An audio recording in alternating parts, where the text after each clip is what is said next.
willkommen in Berlin. Hello and welcome to Berlin, to City Breaks Berlin, episode 12, in fact. I'm Marion Jones. The title for this episode, in German, is Musik und Theater, Music and Theatre, if you prefer it in English. Two things for which Berlin has been very famous over the centuries. And this is going to be very much an episode in two halves, one on music, little snippets of history, and lots of information about where in Berlin today you can hear all different types of music and where to find out more, and then a repeat second half on the theatre. Also dann, los geht's. Right, let's go. Vienna and Leipzig are perhaps the two most famous musical centres in the German-speaking world, but Berlin, especially today, is also world-renowned for the quality of its music. Think of its orchestras. The very oldest one, the Berliner Staatskapelle, founded in, wait for it, 1570, and taken on by Frederick the Great as his very own royal court orchestra. Then there's the Berlin Philharmonic, and lots of other well-known orchestras, as I'll come to in a minute. Frederick the Great had great musical connections in the city. He loved music, played himself. I think I mentioned in one of the art episodes that there's a painting of him doing exactly that. Frederick the Great playing the flute at Sanssouci, it's called. And the gallery explanation tells us that, in fact, there were musical concerts most nights in the dedicated music room at the Palace of Sanssouci in Potsdam. In 1747, Bach himself visited Frederick the Great, and they played a little musical game. So Frederick played a tune for Bach and said, "Improvise something on that." And the resulting piece, a three-part fugue, was presented to the king under the title of A Musical Offering. Frederick composed himself. 4 of his symphonies survive to this day, and he wrote lots of flute sonatas too. And of course it was Frederick who had the great opera house built, the one that's on Unter den Linden still today, where up to 1,000 carriages would line up of an evening, waiting to collect the opera goers. There are lots of musical connections from the 20th century too, the 1920s particularly, all that cabaret and jazz, Josephine Baker at the Theater des Westens in her banana skirt. We think of her as more to do with Paris, but she had a huge following in Berlin too. Then a new experiment in 1928, the very first attempt at a play with music. A musical, if you will, Brecht's Dreigroschenoper, the Threepenny Opera. A blistering attack on capitalism, a play which included the song Mack the Knife, and a play which was so popular that within a week 50 other German theatres had booked to show it. In the 1930s, under the Nazis, the emphasis was very much back onto pure German music. In fact, I read that in one year, 1935, there were 175 concerts in Berlin, with the numbers as follows, and if you add them up, you'll work out that actually every single one of them was by a German composer. 85 by Beethoven, 45 Brahms, 28 Bach and 16 Handel. But during World War II there was one particular song which became popular all over Europe, and that was German, Lili Marleen. The text came first, a poem which had been written by a soldier during the First World War, in fact, remembering his homeland and the girl he'd left behind and longing to get back to both. And then in 1938 it was set to music and played on the German troops' radio. Then after that on Radio Belgrade, where soldiers all over Europe heard it, loved it, and kept writing in to have it played again. Here's something written by a soldier serving in the desert. We would tune our wireless sets in the evening to Radio Belgrade, and night after night, always at the same time, would come throbbing lingeringly over the ether, the cheap, sugary, and almost painfully nostalgic melody, the sex-laden, intimate, heart-rending accents of Lili Marleen, and then made even more famous by being sung by Marlene Dietrich, who had fled from Germany to the US and then did morale-boosting tours all over the battlegrounds. She sang it frequently after the war too, and used to introduce it as one of her favourite songs. I sang it, she would say, for 3 long years, all through Africa, Sicily, Italy, to Alaska, Greenland, Iceland, to England, through France and Belgium, to Germany and to Czechoslovakia. The soldiers loved it. I thought it would be nice to enjoy just the first few lines. vor der Kaserne, vor dem großen Tor. By the barracks, just in front of the big gate, stand eine Laterne und steht sie noch davor. There stood a lamppost, and it's still there. So wollen wir uns da wiedersehen. That's where we're going to meet again. Bei der Laterne wollen wir stehen. We want to stand under the lamppost, wie einst Lili Marleen, as once did Lili Marleen. So, just a few little snippets putting German music into the context of history. What about concert halls in the city? There's something I'm going to say several times during this episode, and that is go and consult the Visit Berlin website, www.visitberlin.de, because they have all kinds of useful sections, one of which is entitled Concert Halls. To quote some of the opening lines on the webpage, they talk about top-tier pop acts and how you can see those at the Mercedes-Benz Arena. They mention Berlin's two big outdoor venues, the Waldbühne, which is down by the Olympic Stadium, and the Citadella in Spandau. Tells you where you can see jazz or indie music, with links to all the relevant concert halls so you can check what's on now or when you'll be in Berlin. I'm going to focus, however, on the two big classical venues to start with, the Konzerthaus and the Berlin Philharmonic's home venue in the Kulturforum. The older of the two is the Konzerthaus, built by Frederick the Great in the Gendarmenmarkt, and home to a good handful of very important little moments in musical history. In 1789, for example, there was a visit from one Wolfgang Amadeus Mozart, who came to see a performance of one of his operas. Paganini and Franz Liszt gave guest performances here, Richard Wagner conducted his Flying Dutchman opera here, and it was really one of the venues in Berlin all through the 19th century. Bombed very badly during World War II, rebuilt in the original style and reopened in 1984 as the Konzerthaus. I think before that it had a royal something or other in the title. And since then too, some iconic moments. For example, 1989, when Leonard Bernstein conducted an international orchestra and chorus in a performance of Beethoven's Ninth in celebration at the fall of the wall and the reunification of Germany. That included, of course, a performance of An die Freude, Ode to Joy, but for this occasion the wording was slightly changed and became An die Freiheit, Ode to Freedom. And if you look up their website at the Konzerthaus today, you can see a full programme of orchestra and chamber music, piano concerts, quartets. There was a Mozart matinee on the current schedule, which I've just consulted. If you want to hear a proper German concert of classical music in Berlin, and who wouldn't, then definitely have a look at what the Konzerthaus has to offer. And equally famous and equally wonderful, the Berlin Philharmonic, whose home is in the Kulturforum, built after the reunification of the city, a hall which is renowned for its unusual design. Unlike traditional concert halls, it says on their website, the orchestra at the Philharmonie sits in the middle of the space, surrounded by the audience. There are even seats behind the orchestra, where you can see the conductor's face. The rows of seats are arranged in terraces, and thanks to the folding walls and tent-like ceiling, each of the 2,440 seats gets a perfect sonic experience. There's a long list of extremely famous conductors who have conducted the Berlin Philharmonic, which of course existed long before its current venue, Wilhelm Furtwängler, Herbert von Karajan, and, more recently, Sir Simon Rattle. It's an unusual orchestra in that the 128 members appoint their chief conductor by secret vote. And another of their traditions is the celebration of the end of the season with a concert not in their home venue, but outdoors on the Waldbühne. Wald means forest, so it's an outdoor venue, and again, tradition has it that the very last piece they play is called Das ist die Berliner Luft. That's Berlin air. A moment for the audience to let off steam and celebrate. I think it's probably Germany's last night of the proms moment. Again, if you consult their website, and I'll put the link at the end of the show notes, you'll find a very wide programme, including, in fact, when the orchestra is playing at home in Berlin, on Tuesdays at lunchtime at 1 o'clock, a free concert, often by up-and-coming young professional musicians. So there's an idea to build into your itinerary.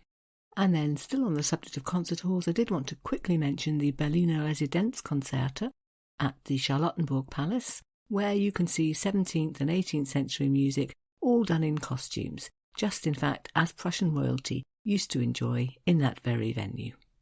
You can have dinner there too if you wish, and here, just to set the scene, is a little bit of the description from the website. All is quiet. All you can hear is the faint shuffling of the scores. All eyes are turned towards the gentleman in the light blue suit and pink velvet waistcoat. He nods momentarily, without any expression on his white powdered face. He puts the violin in position on his fine cravat, and the sounds of Mozart begin to fill the room. I think it's often Mozart, but not always. There are Bach evenings and Handel evenings too. Okay, so those are the concert halls, or the main ones anyway. What about opera, another massive thing in Berlin? And I'm going to make a quick mention of 4 venues. The first one, the Deutsche Oper in Charlottenburg. That's the largest, 1,850 seats, specialising in 19th century classics. Think Strauss, Wagner, Verdi, etc. I looked up the current programme. There was Rigoletto, there was Carmen, and something more unusual, an opera called Negar, for which the description reads as follows. 2 women meet and fall in love. Not such an extraordinary event, you might suppose, except that this is happening in Tehran, where society is pitted with contradictions. I'm recording this, in fact, just as unrest in Tehran is coming to a head amongst the students, particularly there, and young people more generally. And I'm struck by how absolutely contemporary this sounds. Here's a little more from the description. Female students, who make up a huge share of university undergraduates, are subject to laws that penalise women for not wearing a headscarf in public. Alcohol consumption is strictly prohibited, yet an active nightlife has developed behind closed doors across the Iranian capital. So yes, lots of classics at the Deutsche Oper in Charlottenburg, but not only classics by any means. Moving on then to perhaps the best-known opera house in the city, the Statsoper Unter den Linden, the one built in the 18th century by Frederick the Great, where again you will find all the classics you could expect. On just the first page of their website entry, I saw mention of Wagner's Rheingold and Siegfried and Die Walküre. There was also the Barber of Seville, there was Il Trovatore, there was Tosca, and pages more followed. And just to add some flavour, here's a little extract from the description of their performance of Rheingold. The opera depicts a world of gods and giants and dwarfs. And, quote, although the Rheingold bears the features of a fantasy story, much more develops from the events, a true world drama of immense proportions and universal significance that remains highly relevant in the present day. Wagner's major family saga becomes an all-encompassing epic about power and love, war and peace, and the beneficial and disastrous effects of passions. Thirdly, there's the Komische Oper, which translates as comedy opera, which opened in the 1890s as a variety theatre, performing operettas full of comedy and crowd-pleasing song and dance, and which reopened after World War II as the Opera House in East Berlin. So on the programme today then, you get forgotten operettas from the past and new work, all with the underlying idea of trying to make opera accessible to everyone. So in their current programme there was a performance of Falstaff by Verdi, alongside something called Intoleranza 1960, a musical about the power of protest. They do reinterpretations too. There was a recent one of The Magic Flute, for example, which used animated light projections to create Mozart's world of fairy tale magic. And for the truly modern, there's also the Neukollnischer Opera, founded in 1977, which specialises in reinterpretations of Baroque opera and musicals, but also in current experimental musical theatre. At the moment, for example, they're showing something called New Songs from Earth, a reworking of Mahler songs with an environmental theme for today. So, with all that to choose from, whatever your musical interests, you really must be able to find lots of things that you'll enjoy. Let's move on then to theatre for the second half of the podcast. And when you look at the history of theatre in Berlin, there is one name which does keep coming up, and that is Bertolt Brecht. poet, playwright, a man whose works were often on very political themes, and who revolutionised drama with some of his stage techniques. If you want to know about the man himself, you can visit his house, the Brecht-Weigel Museum. Helene Weigel was his wife, where you can see his study and his library and whatnot, all exactly as he left it. He was largely Berlin-based, began writing plays with political themes shortly after World War I. In the 1930s, he went into exile in Scandinavia first and then to the US, and he was one of the many, many authors whose books were burned by the Nazis. Perhaps his best-known play from this period is called Mutter Courage und ihre Kinder, Mother Courage and Her Children. Very much an anti-war play about a woman who tries to exploit a war for financial gain and ends up losing all 3 of her children. Then there's a play called The Irresistible Rise of Arturo Ui, which is a parable. It's set in Chicago in the gangster era. The themes are all about power and gangs and who has the say, and of course it's all about Hitler's rise to power. Brecht came back to Berlin after the war, formed his own company, the Berliner Ensemble, and stayed then in the city until he died in 1956. I think it's fair to say that he was very controversial. All over Eastern Europe he was suspected because of his avant-garde ideas about theatre, and pretty much all over the West he was boycotted by many people because of his very left-wing views, communist opinions. But most of all his influence lives on, I think, in the effect he had on theatre itself, particularly his technique that's known as the alienation effect, Verfremdungseffekt in German. The idea that the aim is not really to make the audience believe in the characters, but rather to be distanced from them, watch them critically, and think about what they're seeing. Any drama student today, I think, will tell you that they've studied Brecht and his effect on theatre. So then, where to go if you want to see some theatre in Berlin? Clearly this is a bit less accessible if you don't speak German, but nevertheless there are ways round these things. So I wanted to have a look at several of the big theatre venues in Berlin today. Again, the visitberlin.de website is a treasure. Its section on Berlin theatre contains the wording, "Where to go in Berlin for theatre?" There are around 150 theatres and other stages which raise the curtain every night in Berlin. Who knew? You can see everything from classic drama to new plays, musicals, comedies, and it says, don't worry if you don't speak German, as many Berlin theatres have selected performances featuring English surtitles. And also the English Theatre Berlin stages excellent English-language dramas at their own theatre in Berlin's Kreuzberg district. So I've picked out 5 well-known theatres to just mention briefly. There's the Deutsches Theater, built in 1850, which, yes, shows lots of traditional classics, Chekhov, Sartre, Ibsen, Goethe, etc., but also has, quote, a sustained commitment to contemporary theatre. I looked up the current programme. There was Molière, there was Oedipus, there was a German version of Shakespeare's The Tempest, and there was a comedy about social media called Vakuum, or in English, Vacuum. The Schaubühne was founded in the 1960s, dedicated to political theatre, social activism. So today they show, as they say on the website, cutting-edge theatre and new interpretations of classic plays. But if they do a classic play, they say, quote, never lose sight of present-day social realities and are always looking for interesting ways of integrating these concerns into productions.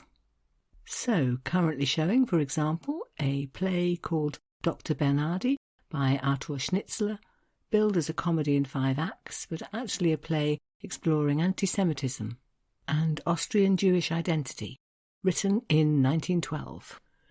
There's another play based on a 16th century story, which is billed as a tale of injustice at the hands of authority and the chaotic consequences of revenge. So the story revolves around a man taking his horses to market one day, who's asked to pay a tax on the way in.